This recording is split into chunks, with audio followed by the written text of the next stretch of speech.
Paraguay se yergue sobre un gran pueblo originario de estas tierras, el guaraní, que ocupó además buena parte del territorio de lo que hoy es el Mercosur. Sobre su hermosa cultura se asienta orgullosamente buena parte de nuestra actual civilización.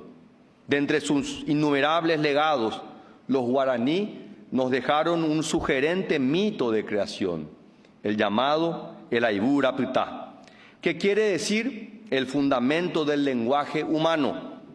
Los guaraní veían al lenguaje como la base de la humanidad misma. Según este mito, lo primero que fue creado por el autor del universo, el padre Ñamandú, fue el lenguaje humano.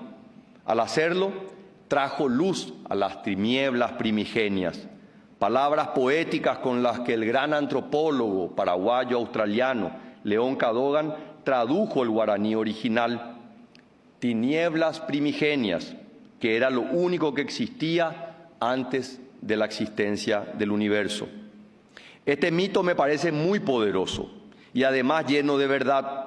Hay mucho de razón en esa visión de nuestros sabios antepasados, para quienes el lenguaje, la comunicación y el diálogo están en el fundamento mismo de la creación, de lo que nos hace verdaderamente humanos.